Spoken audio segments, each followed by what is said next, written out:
Wickland, we're going to bring back Senate File 4399. Would you please describe to us what you would like us to do? Thank you, Mr. Chair. What I would like to do is to have you take up the A9 amendment, and that is an amendment that to the A4 amendment. Okay, so members, the goal here is going to be to strip out the program integrity language because that's still being worked on. At such time as those working on it reach an agreement on what to recommend, that language will come back before this committee at a subsequent meeting. But because there is no ability to get that concluded today, we're going to strip that out, and we're going to adopt the other amendments, the language that's necessary to let the bill get into its final place without that provision. So, Mr. Chair, did you want me to describe the amendment? The yeah, A9? go ahead and tell us what the A9 amendment does, and then we'll adopt it. So, as the chair stated, the A9 amendment will take out all the language related to program integrity, so that leaves remaining. It removes Article 1, which is related to program integrity. And then in Article 2, it retains Section 1 and Section 7. So you can see there's deleted Sections 2 through 6. And then also deletes Sections 8 and 9 in Article 2. And then for Article 3, it deletes Section 1 because that's the one that you removed earlier today. And then it leaves the rest of Article 3 in place. All right, so members, this is the A9 amendment proposed to the A4 amendment. Senator Oumou Verbeten moves its adoption. Is there any discussion from members of the committee about this before we move to adopt it? Not seeing any. All those in favor say aye.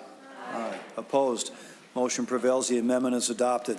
Members, because the program integrity language is not moving forward today and the A7 amendment was all about program integrity, that is not going to be taken up any further, and that includes the language relating to challenging the withholding of payments. So that's one area in particular that the parties working on the bill are going to keep working on it. So we'll see that topic again some other time.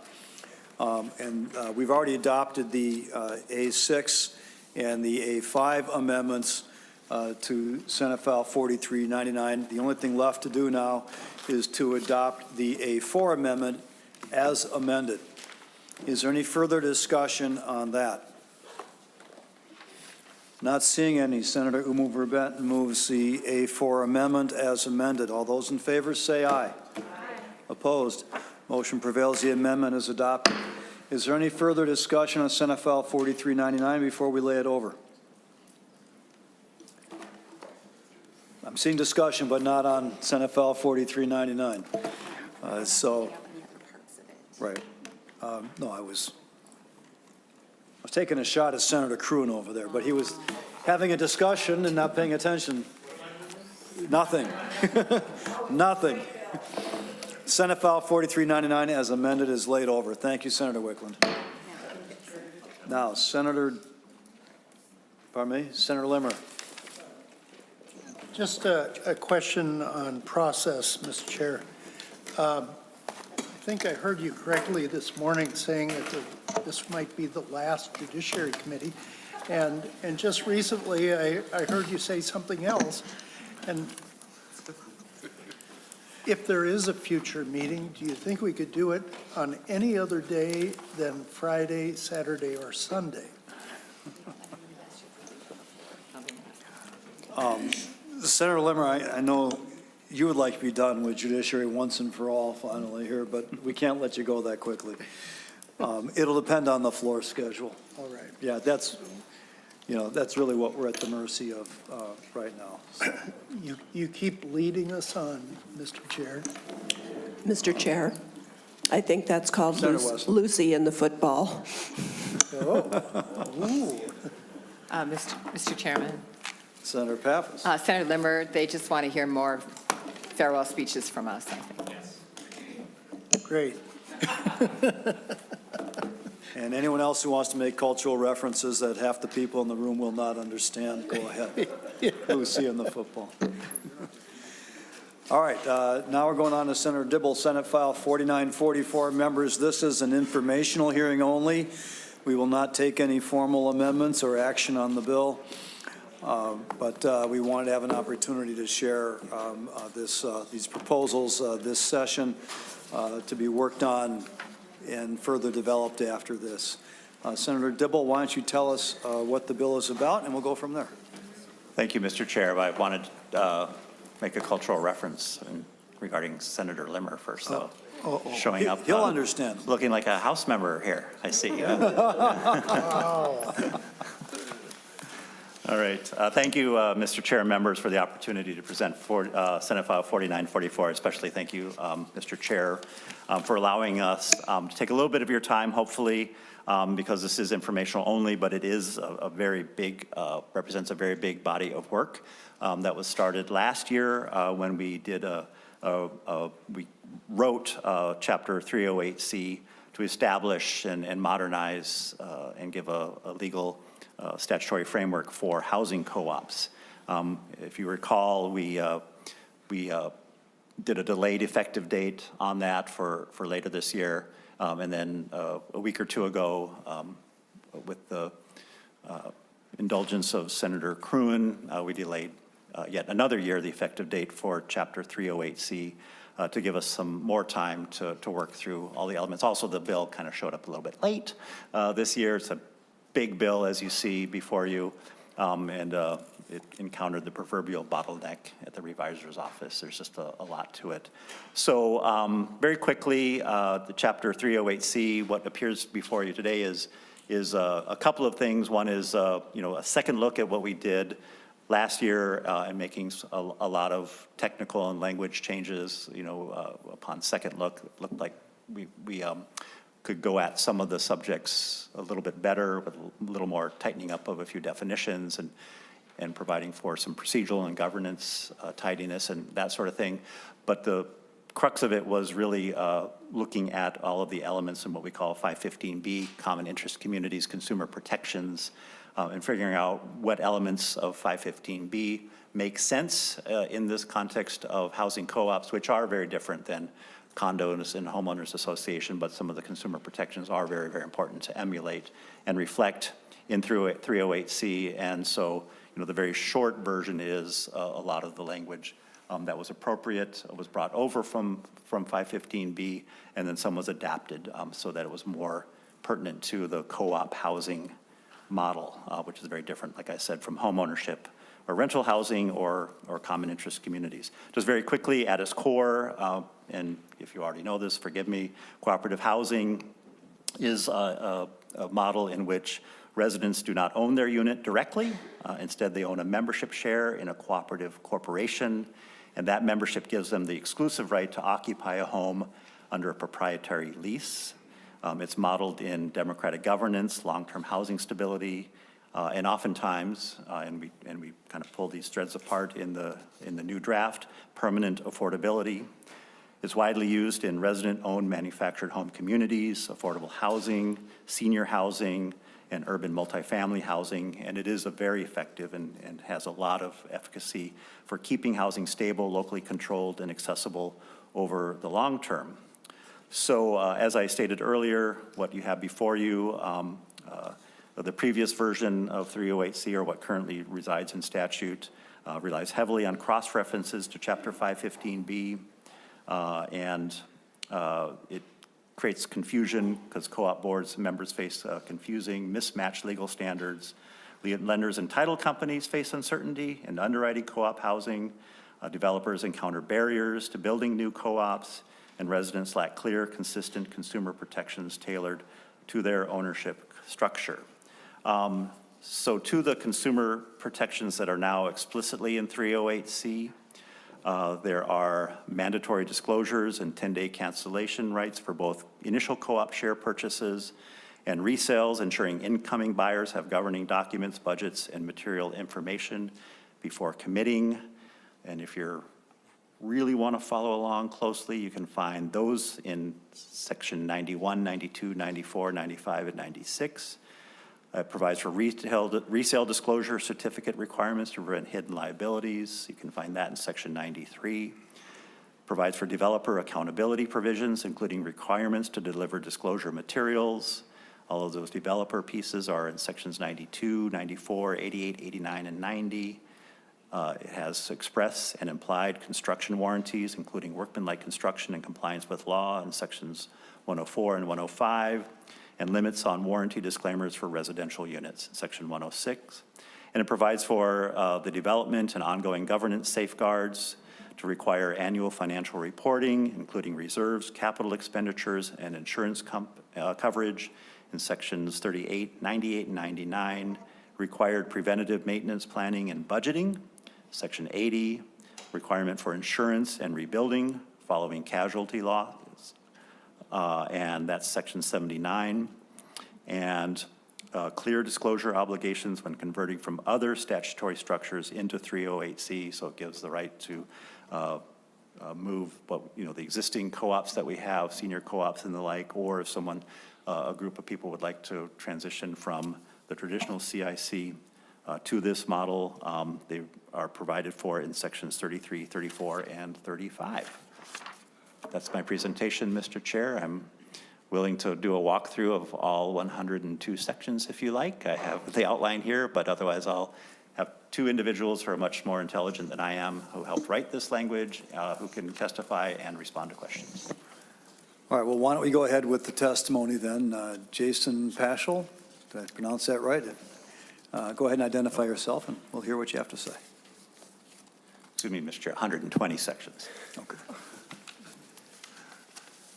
Thank you, chairs and members of the committee. My name is Jason Paschal. I'm the Policy and Cooperative Development Officer at Co-North, formerly North Country Cooperative Foundation. Co-North is a mission-driven nonprofit organization that is dedicated to preserving and expanding affordable home ownership through cooperative housing models. We work primarily in the manufactured housing communities, and we work with residents all across the state to help them purchase their community, access financing, and provide the structure of governance that they need to run their community as a resident-owned cooperative.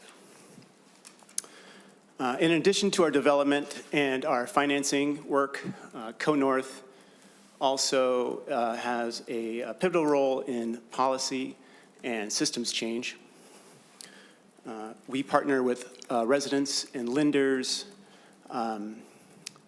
legal experts, legislators to identify barriers in statute and develop solutions to make cooperative housing more stable and accessible for the long term.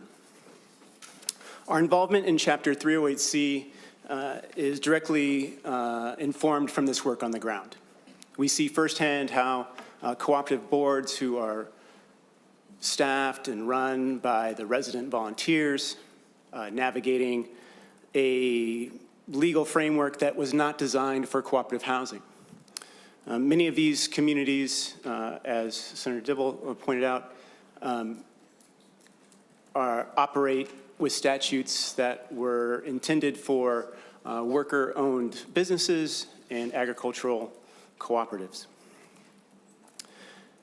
These resident boards then have to also navigate complexity of policy intended for HOA and CIC condominium law.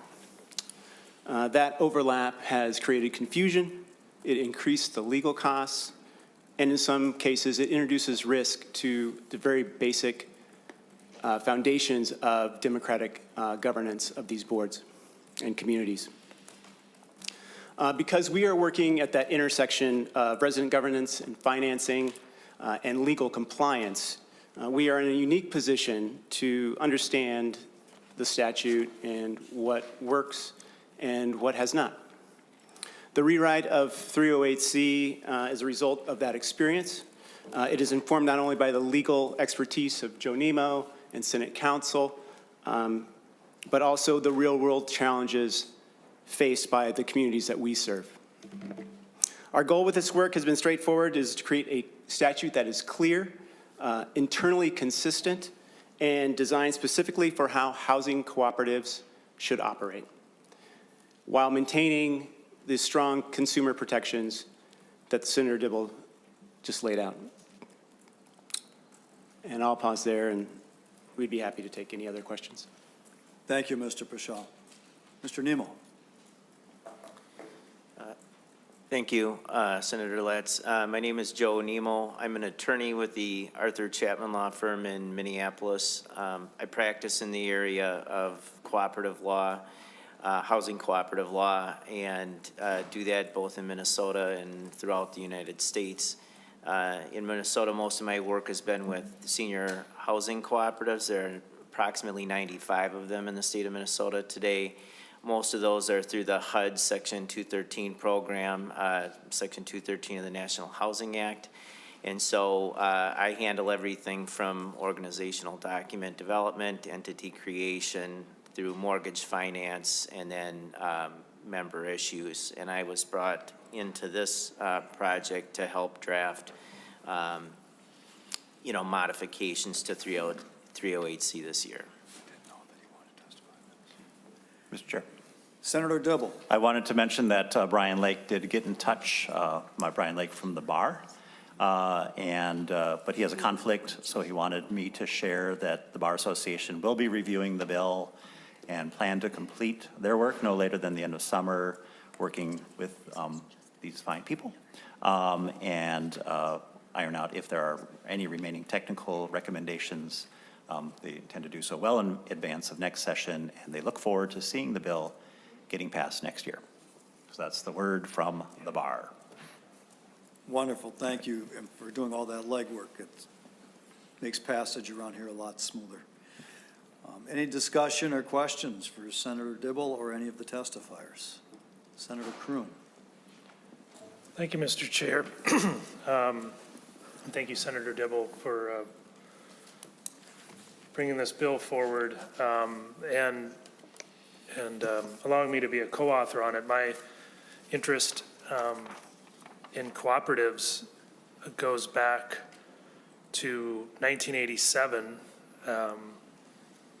My parents bought a really small cabin in a former resort on a lake, and it was structured as a cooperative, which would have been under the old 308 law back in that time. And I was in 6th grade at the time, and I remember reviewing the document for my parents and pointing out most of the problems that I saw with it as it relates to housing. But as it turns out, the biggest problem, it seems to be consistently over and over, is how do you get financing? How does that work? And there's been some additions. 308 was repealed in '89, replaced with 308A, the cooperative law in 1989. 308B came along in 2003, serves different functions, and then 308C in 2024. And I think the goal of 308C is to come up with a workable cooperative model specifically for housing that provides the consumer protections, which is why we're still working on it, 515B, and allows it to be a more regularly used vehicle for affordable home ownership. And my interest also extends because I think I see potential for manufactured homes if we can get this right, to make them more viable and to make them more of an option in various scenarios that I won't get into right now. But so supportive of the bill and working with you to get it into shape, especially after the Bar Association gets done with it, which I'm told it will be this summer with plenty of time to work in the fall towards having something ready to go by January. But there was one amendment I wanted to offer, even though we can't take action, I'll end up withdrawing it, but I wanted to offer the A1 just for a committee discussion. It will be distributed by staff. Why don't you go ahead and describe it, Senator Kreun? Thank you, Mr. Chair. The A1 simply deletes section 64, which is on page 31. And this has to do with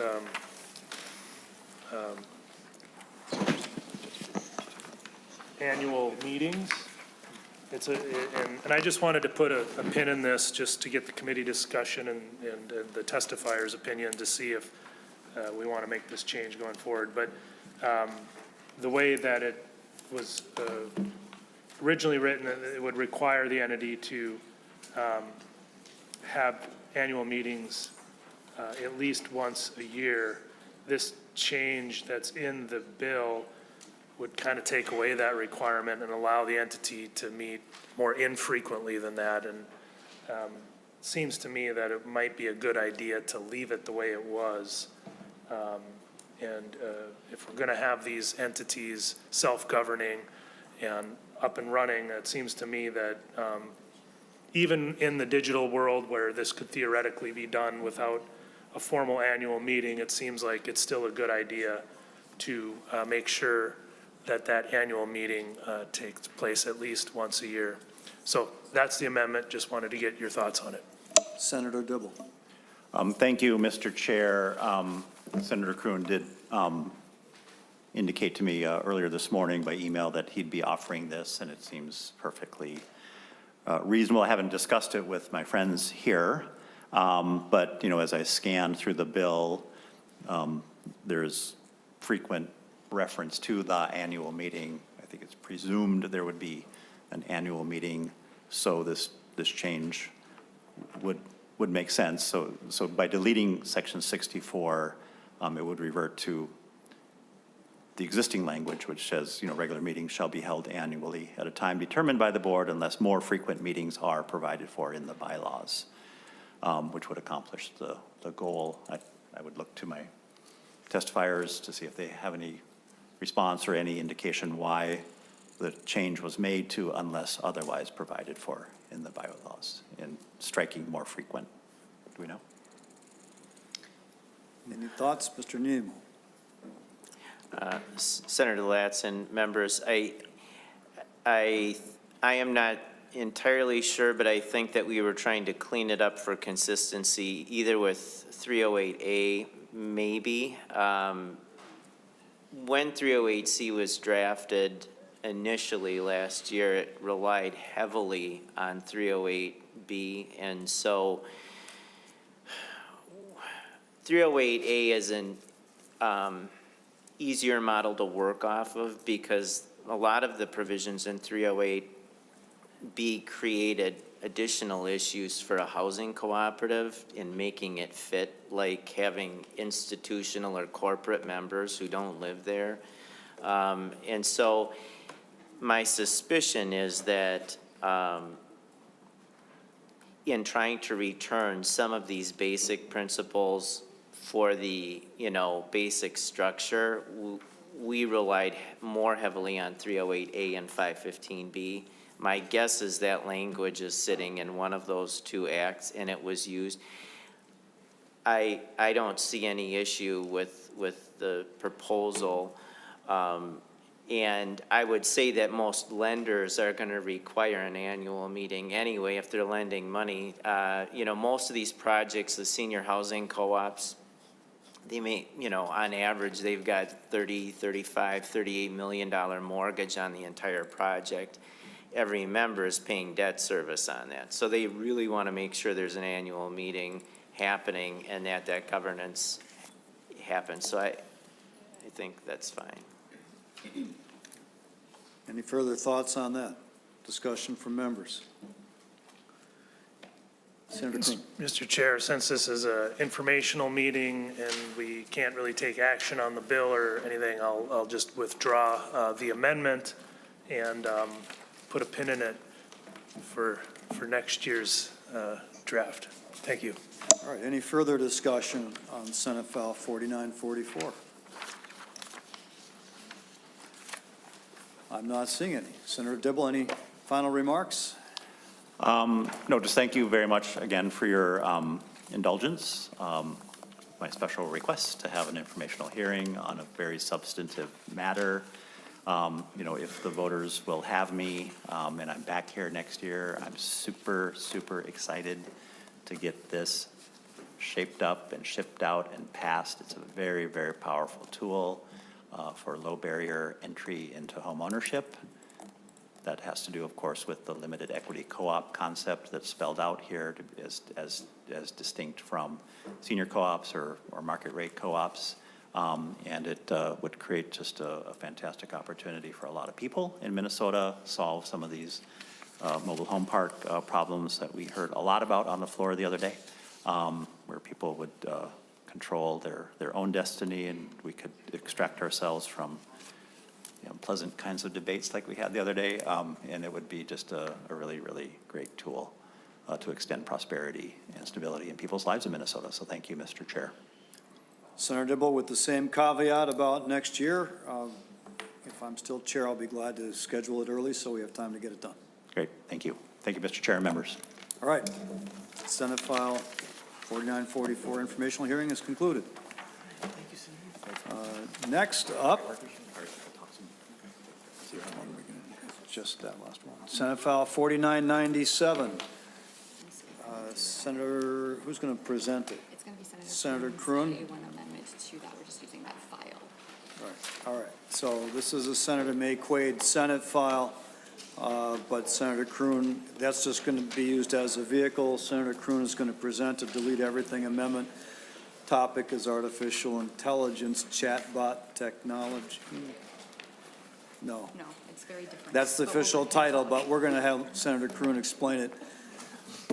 Members, the intention is to consider the bill and the delete everything amendment, and then we will lay it over. But this is something that comes before us. It's a much bigger topic. It's going to be heard in Commerce Committee on Tuesday, but it comes before this committee because there's a private right of action, and there's an Attorney General Section 8.31 enforcement provision in it. We're going to hear a brief description of the overall bill, and we'll hear some brief testimony on the overall merits of the bill, but very brief because we're going to focus our conversation on the provisions that are within this committee's jurisdiction. The overall merits of the bill will get a full vetting in Commerce Committee next week. So, Senator Kreun, we have Senate File 4997 before us. Thank you, Mr. Chair and members. We do have an A1 amendment if you consider that an author's amendment. Yeah, let's do that. This is the Committee of First Jurisdiction, so that would be an author's amendment. Senator Kreun moves adoption of the A1 amendment. All those in favor say aye. Aye. Opposed? Motion prevails. The amendment's adopted. Senator Kreun. Thank you, Mr. Chair. The A1 delete everything amendment comes from Senate File 4696, which is a bill of mine that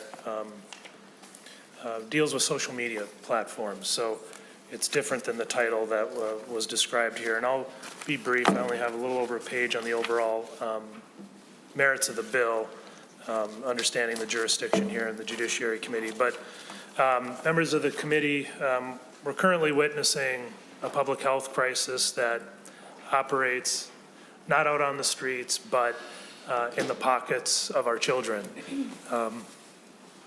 While most platforms technically require minimum age of 13, there's no real enforcement of that requirement, and data shows that 95% of youth 13 to 17 are on social media platforms, and an astonishing 40% of children 8 to 12 are on it.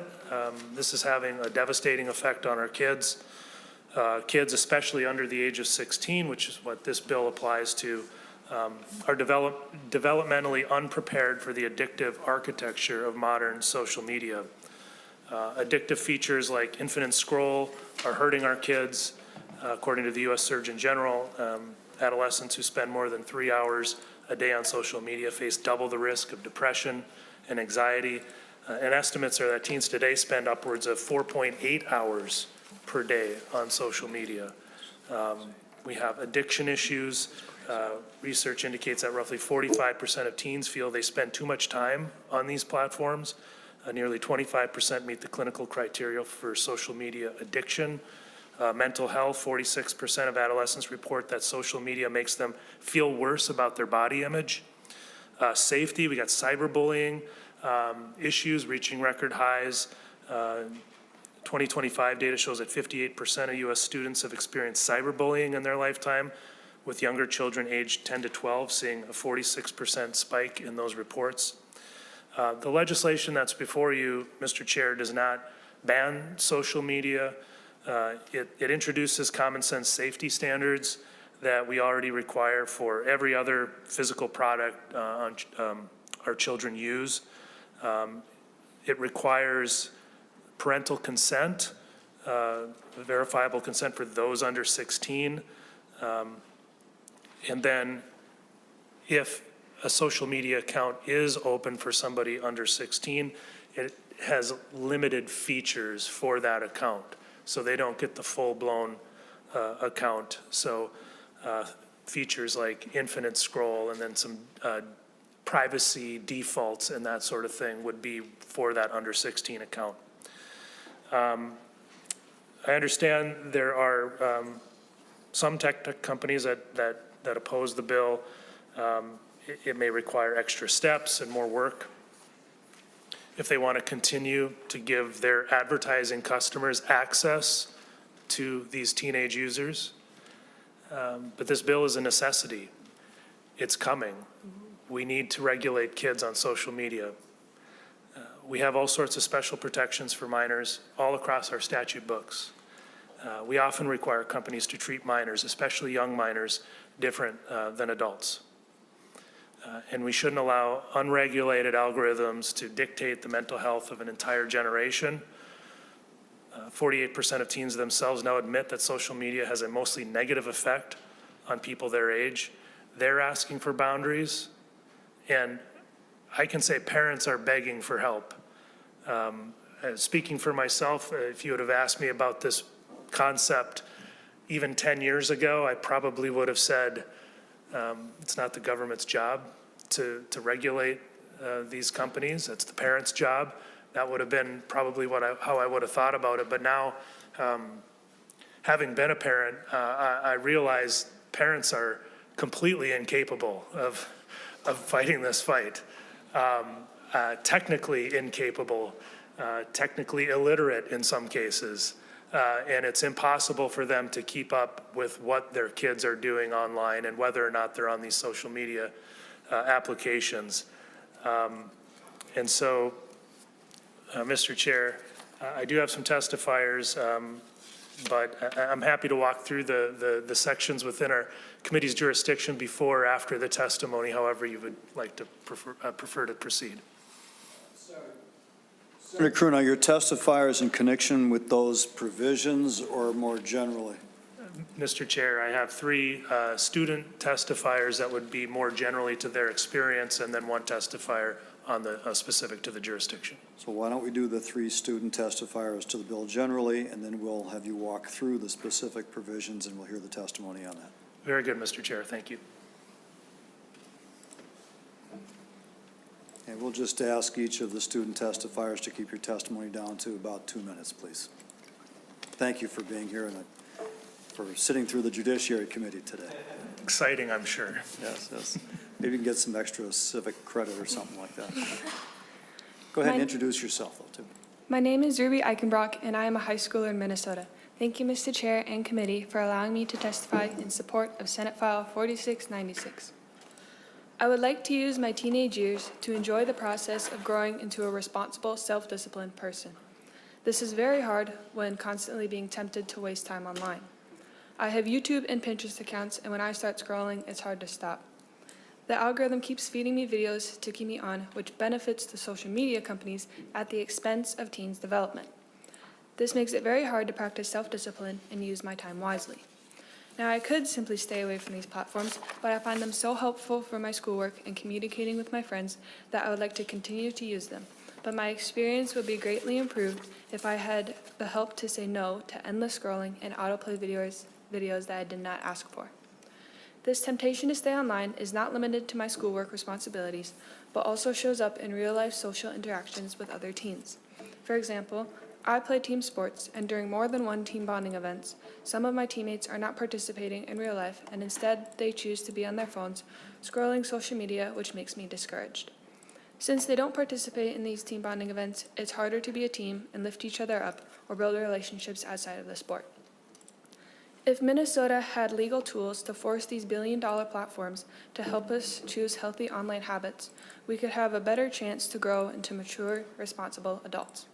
Please vote yes on Senate File 4696 to protect kids like me from the addictive aspects of social media. Thank you. Thank you for your testimony. Hello, go ahead and introduce yourself as well. Hello, Mr. Chair and members of the committee. My name is Kaya, and I'm a high school student in Minnesota.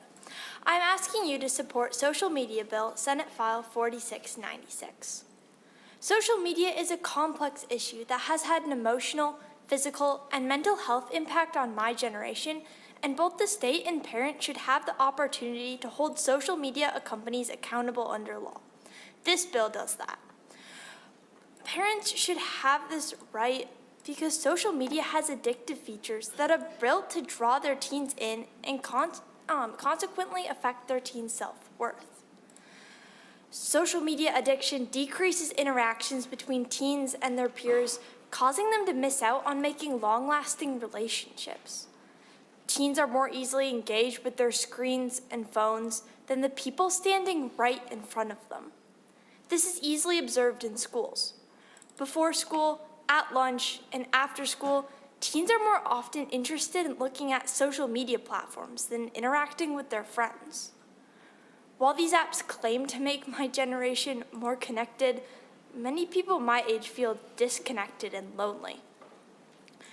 As teens are more frequently exposed to social media and its addictive features, their brains begin to resemble a brain hooked on a highly addictive drug. Social media has become a part of my generation's lives in unavoidable areas, including school projects and sports recruiting. This causes our performance and self-worth to be constantly measured in an AI world that blurs the lines of truth and reality, a world where social media companies have little accountability. Using addictive features to lure teens into social media at the expense of our mental health and development without accountability from the state and parents is an important public policy concern that this bill addresses. Thank you. Thank you for your testimony. Mr. Chair, I guess there's Senator Kreun. only two student testifiers. Okay, thank you. Both of you are very well spoken. Appreciate your being here today. And to all of you students who are here, thanks for your time. Senator Kreun, why don't you go ahead then and address the two provisions in the bill related to our jurisdiction. Okay, Mr. Chair, my understanding is we got subdivisions 8 through the end, basically. Is that correct? Ms. Primo?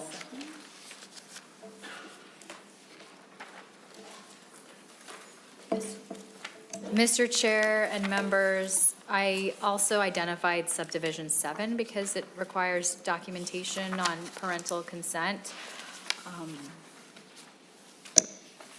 Okay, so subdivision 7 on page 6, subdivision 8 on page 6 relating to contracts, to the end of the bill.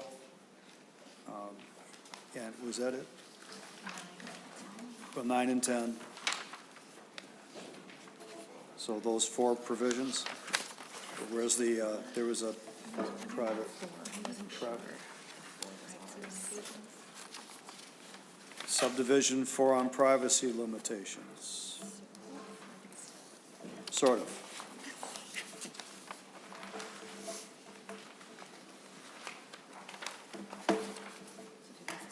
All right. So, Senator Kreun, why don't you take us through those provisions? Thank you, Mr. Chair. Subdivision 7 on page 6 is the verifiable parental consent and the documentation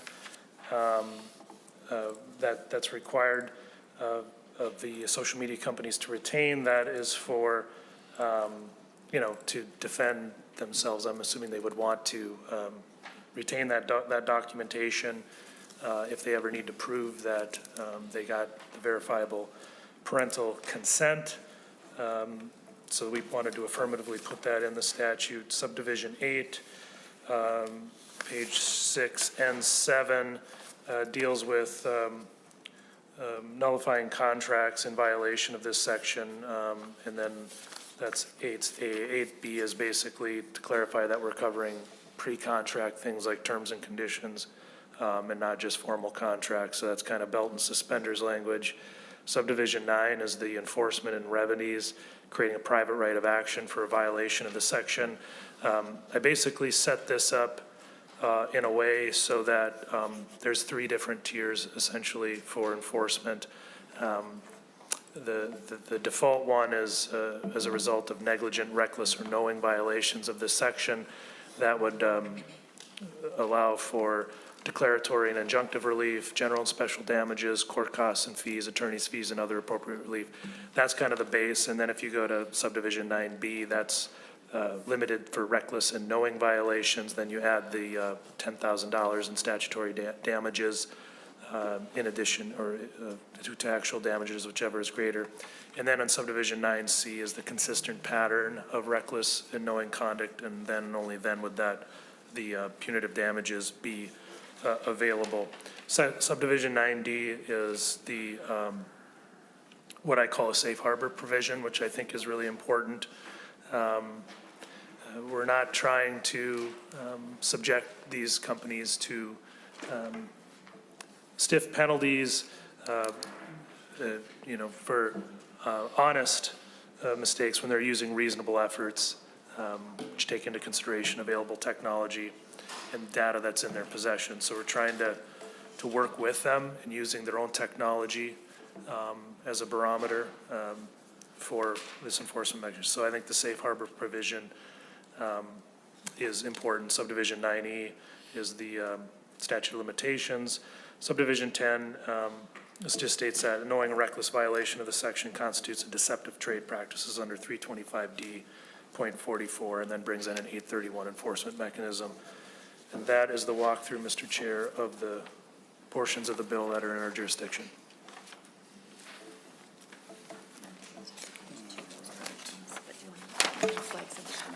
Yeah, Senator Kreun, did you want to just walk us through subdivision 4 as well, please?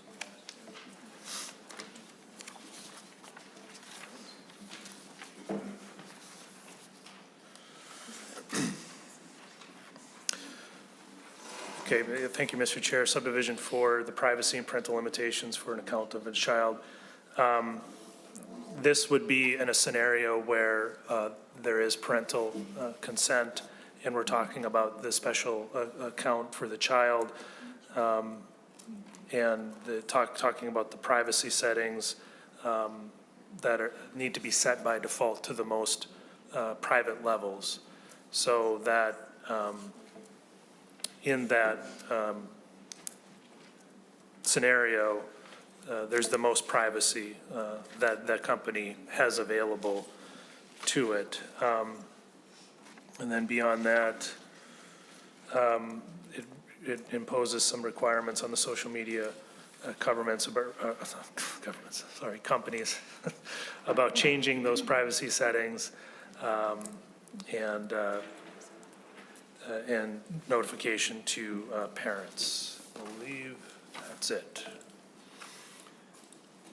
All right, then we have some persons who have identified as testifiers here. We'll start with Julia Covert. Is Julia Covert present? I don't see that person here. How about Maggie Hangy from the Minnesota Catholic Conference? Why don't you come on forward and give us your testimony, please. Thank you, Chair Latz and members of the committee. My name is Maggie Hangen. I'm here today from the Minnesota Catholic Conference, the public policy voice of the Catholic Church in Minnesota, to share our support for Senate File 4997, and we ask you to vote yes. Nowhere else do we allow minors to enter a contract, yet they're allowed to sign over their data to big tech, and sometimes without their parents even knowing. The kids then become the products off of which the platforms can profit. Much like in other contexts requiring parental consent, such as getting your ears pierced, the bill would spur healthy dialogue between parents and kids about social media use. Briefly, this bill would help protect children from the addictive nature of social media through two key parts. First, it would require verifiable parental consent for the child accounts, guidance for which already exists through the Federal Trade Commission. And second, it would require that social media platforms be less addictive by design for youth under 16. Features like autoplay videos, infinite scrolling, and targeted advertising would be prohibited for child accounts. These companies have the technology available to them to protect youth. This bill, and in particular the enforcement mechanisms built in, would compel them to do so. If a company chooses not to comply with these requirements and fails to protect youth, then children and parents deserve recourse. The private right of action provision would allow for that. It would help parents be able to advocate for their children when big tech seems to be working against them. It would also give children a tool to hold a company accountable if their lives were negatively affected due to a violation of this section. This bill would also provide the Attorney General a tool to keep young Minnesotans safe online, just as he does in the physical world. If this were to become law and the covered social media platforms complied with the expectations laid out, they would not run into problems, as stated on the A1 on lines 7.17 to 7.20. It is if they choose not to comply because, for example, they put profits over the interests of children. That is when they would face problems. Social media algorithms coupled with age estimation technology are designed to understand what a user wants to see and to push additional related content towards that user. This tailored experience inevitably addicts users, which can be especially harmful for young people whose brains are still developing. The Minnesota Student Survey revealed that 1 in 5 students spends time online in the middle of the night, 5 nights a week. And 97% of students report using their phone during the school day. Within this increasingly digital age, we need to figure out how to balance rights while considering the best interests of children and while also addressing data privacy concerns. This bill strikes that balance. Minnesota has an opportunity to create impactful and life-altering changes for our state's youth by passing 4696 as amended over 4997 and adding the needed guardrails to the digital world. Please pass this bill. Thank you for your consideration. Thank you for your testimony, Ms. Hange. Do you have anyone have any questions for that testifier? I'm not seeing any. All right. The next two testifiers are online. Manilyn Hool. We'll go ahead. We'll pull you up here. Hey there. Hi. My name is Manilyn Hool, and I just want to say thanks for having me online. I know there's been a lot of things moving here. As much as I'm opposed to the broader amendment, I'll try to keep my comments germane to just subdivision 9 and the costs around there. Quite frankly, so I serve on the Duluth Indigenous Commission. On that commission, I work with our education subcommittee, and then also I'm an uncle raising my nephew in the Duluth public middle schools. So I understand very easily the intricacies of being a parent, trying to get our youth off of social media, getting them engaged. And I've heard a lot of the concerns about social media just this thing. Guess what? It's called discipline. It's called being a parent and a guardian, something that we can't force, can't teach. That being said, the measure here on accountability to these companies seems to be far too broad. In previous bills before this committee today, fellow legislators who I've known for years, DFLers, you've said these are far too broad strokes. And that raises lots of concerns for me. I think when we get to the piece about action, right, that leveraging piece there, what does it look like when we don't have a litigator or a prosecutor who understands LGBTQ identity? And what does it look like when the weaponization of some of these tools happens against communities like mine? I'm LGBTQ. I've worked in the community for since I was 18, got started on the marriage equality movement, worked on safe and supportive schools. These are issues that are near and dear to my heart, specifically now raising a kid. And with that being said, I also worry about the implications when, I'll be honest, politically, my friends aren't on the same side of the dais or in different positions of power. I think we have a reason to have pause.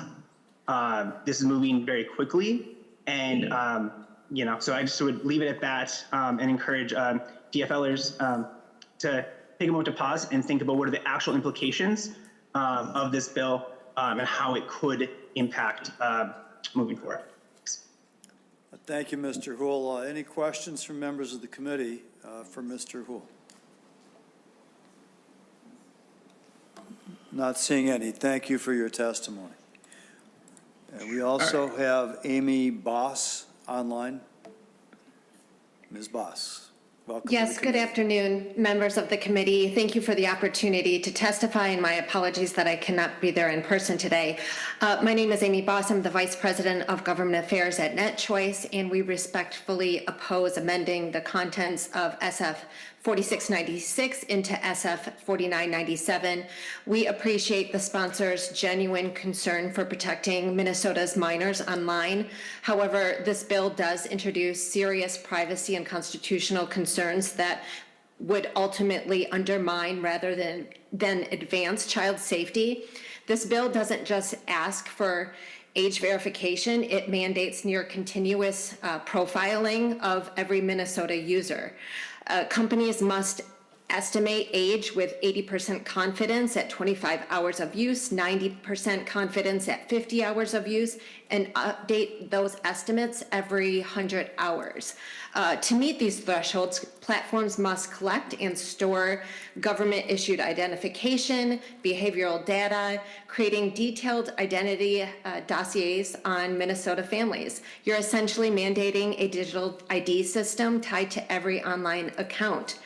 This is essentially creating a surveillance infrastructure, and it's the opposite of protecting children. These massive identity databases become prime targets for hackers and bad actors, and these are the very data breach risks that families fear. The Supreme Court has repeatedly struck down age verification as an unconstitutional barrier to protected speech, and the court has reaffirmed that platforms have First Amendment rights to editorial discretion.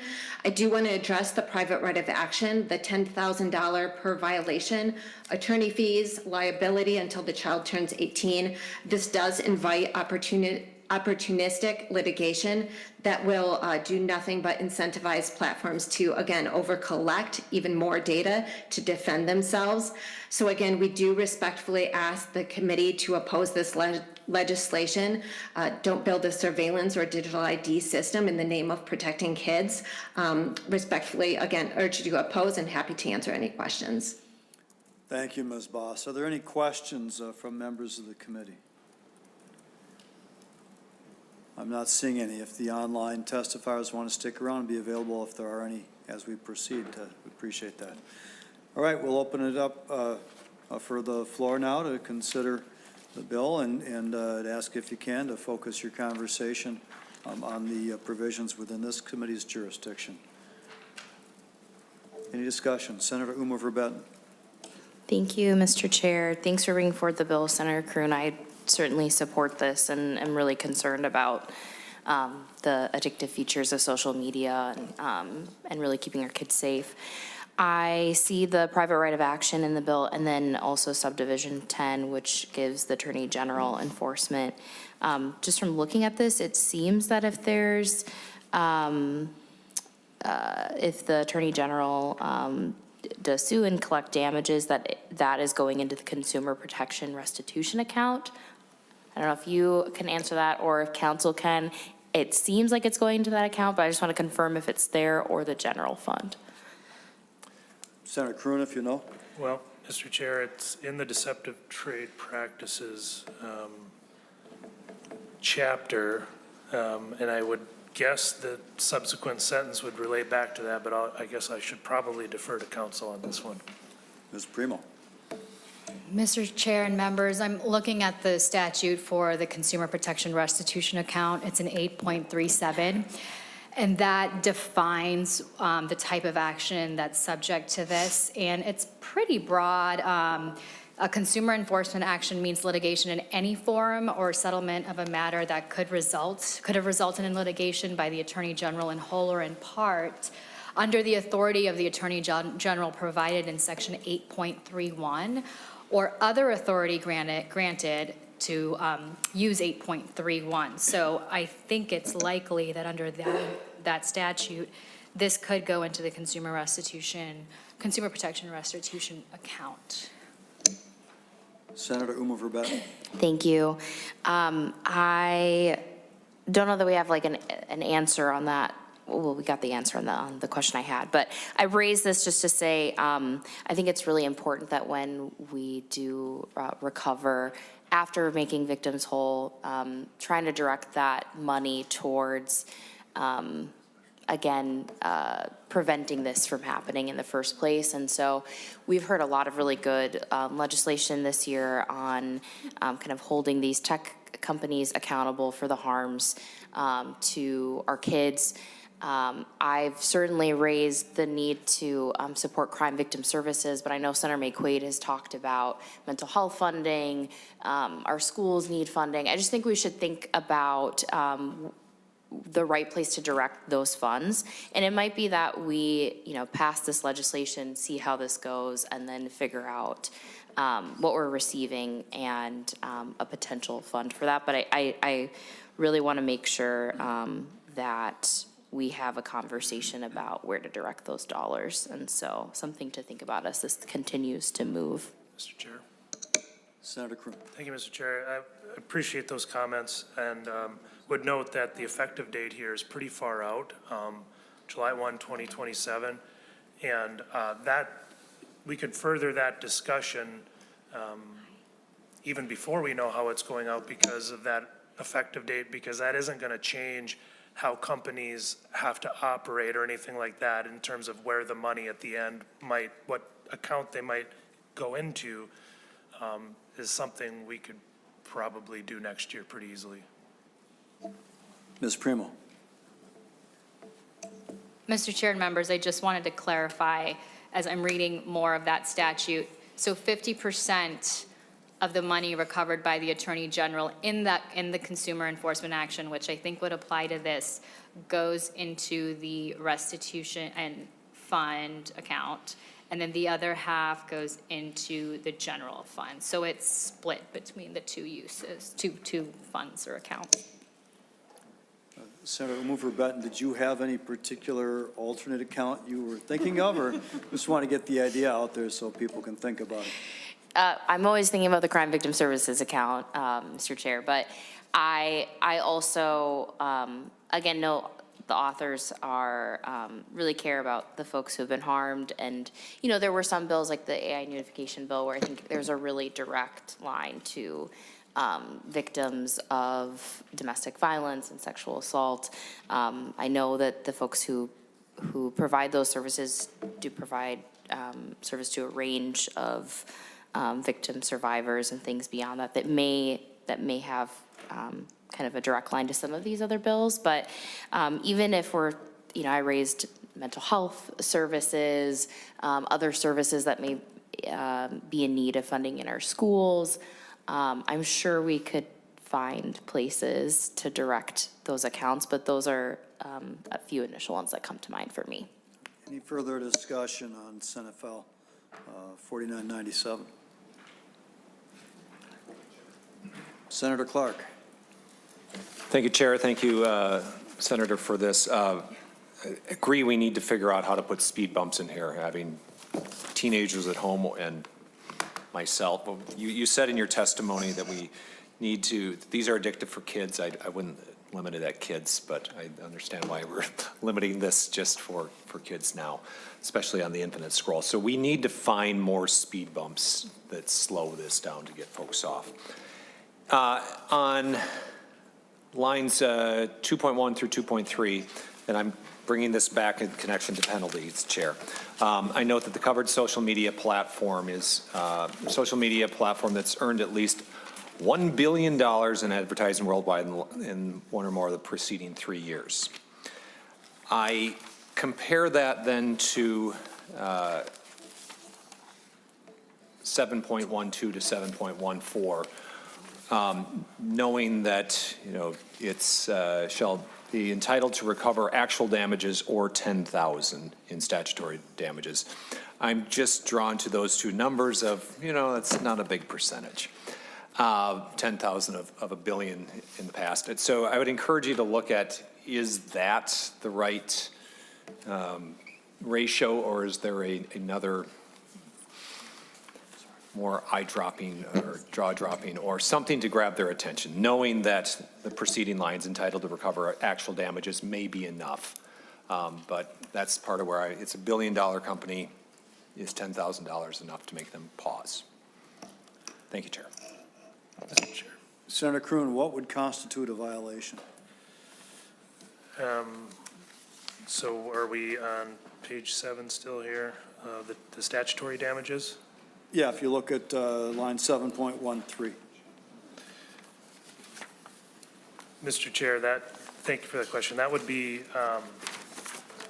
a violation, I think, of the requirements that are in the bill. So if they didn't get age estimation according to subdivision 2, if they, or if on a children's account, if they were to provide the infinite scroll, or they didn't put the automatic default settings, those would be considered violations, and give rise to the statutory damages only if it's reckless or knowing, which probably makes your question, Senator Clark, even more prescient. But anyway, that's my understanding, is any requirement that's in the bill. I don't remember if it was in connection with this or some other similar bill in terms of a violation would be a discrete act, but it wouldn't be a new violation necessarily every day that the violation continued. So you really wouldn't have an accumulation of statutory damages on a daily basis. You'd probably have a one-time violation unless you disagree with that. I'd love to hear it. Actual damages, of course, would be a lot harder to put a numerical value on as lawyers who seek damages and personal injury cases outside of discrete medical costs and stuff like that. It's really hard to put a number on, mental anguish or anything like that. Mr. Chair. Senator Kreun. I agree that this wouldn't be a daily thing. It could be more than just once. So if you look in subdivision 2 on page 4, there's obligations to do things within, or to review things. Sorry, that would be subdivision 2B, I believe. So within, or subdivision 2C even, they have to estimate the age of each account after every 6 months that account holder is on the platform. So I guess theoretically, you could have a violation every 6 months, I guess, in that scenario, but that would be multiple affirmative violations. So I think that would be appropriate. Yeah, I guess I think it's a fair question. If any of that would be meaningful in light of the size of the companies that we're talking about. Mr. Chair. Senator Kreun. Thank you, Mr. Chair. I've been hearing from people that the penalties are way too stiff. So now we're hearing that they're not stiff enough. Maybe that means we got it right, or maybe there's some further conversation to have on that. But I think when you pass a new law like this initially, you don't necessarily need to be overly punitive before you know how the companies are going to respond to the new requirements, and whether they're going to be good corporate partners and do the things they're supposed to do, or whether you do start seeing more violations, knowing and reckless in this particular case. That, to me, would be the appropriate time for the legislature to step up and say, okay, $10,000 isn't cutting it. We need to take a look at that. But I think the goal here is to work with the companies to bring them into compliance, to help get some protections going for these kids under 16. Senator Kreun, are you aware of any other states that have similar language with violations? Mr. Chair, my understanding is similar legislation like this is working its way through several states. I don't believe that it has passed yet. It might be that multiple ones here get passed soon. So we might lead the nation in this. And so it could be a model for other states to replicate. And so I'm not aware of another, to answer your question, I'm not aware of another state that has this in law right now, but maybe under consideration. Sounds like, depending on what happens in other legislatures, there might be some opportunities for multi-state legislation to enforce violations. All right, any other discussion, members of the committee? Senator Kreun, final thoughts before we lay it over. Thank you, Mr. Chair. I just wanted to, in response to some of the testifiers, I just wanted to emphasize this is content neutral. And so this would apply across the board. It isn't targeting a certain type of information. It's just saying these limitations would apply across the board. So it is content neutral, and I think that does distinguish it from other things that people might be thinking about.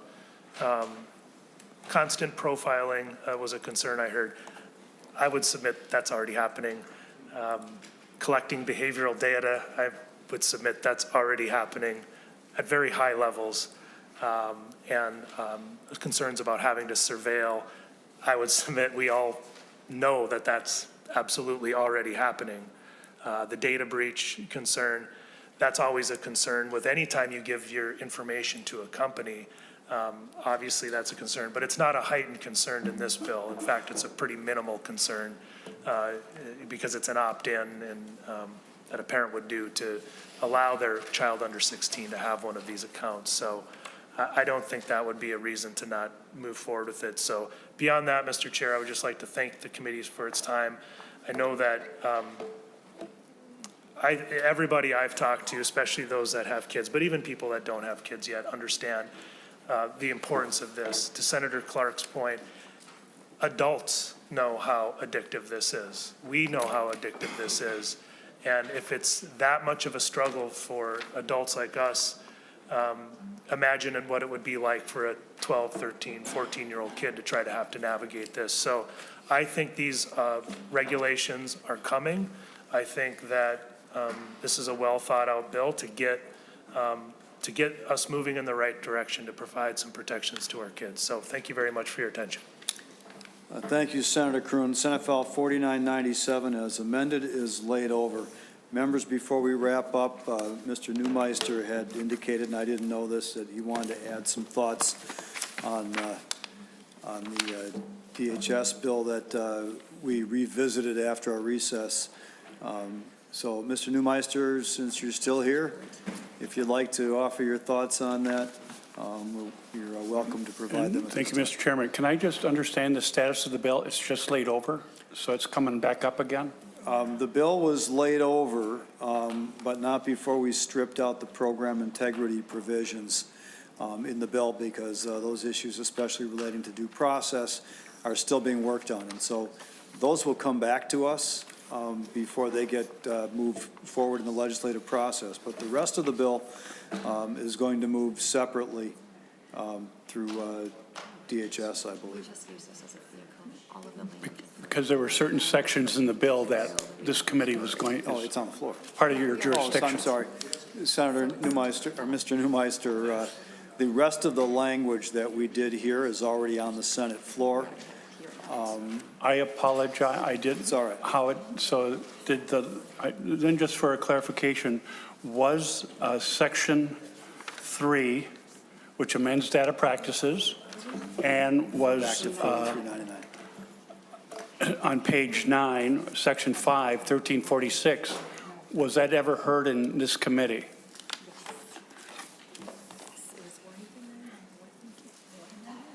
Give us your reference again, Council. We'll look it Okay, up. that is section 3 on page 2, where it amends 13384, and it carves out dealing with the medical data.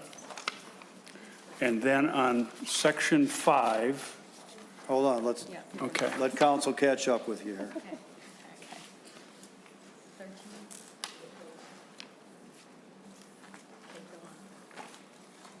All right, go ahead.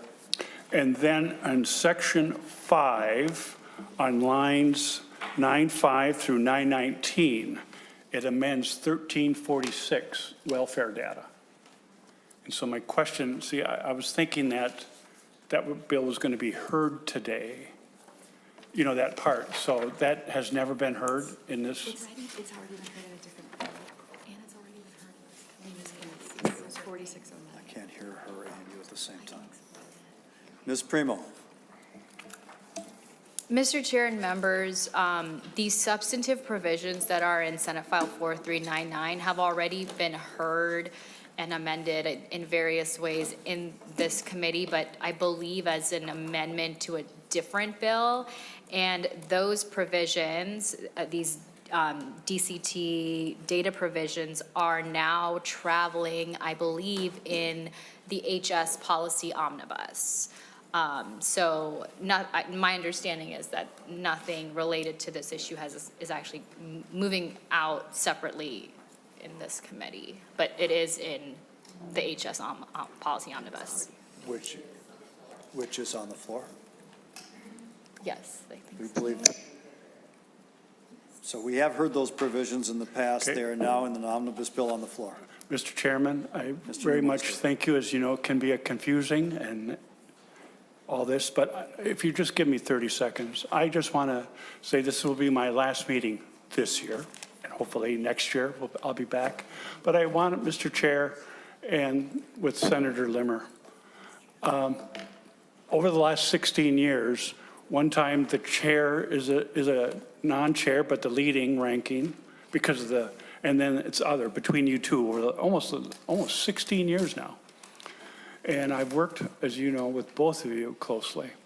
But my good friend, Warren Limmer, I've known since he was a freshman. And one of the first bills I worked with him on was making the Board of Pardons a little bit more open. It used to be a secret thing.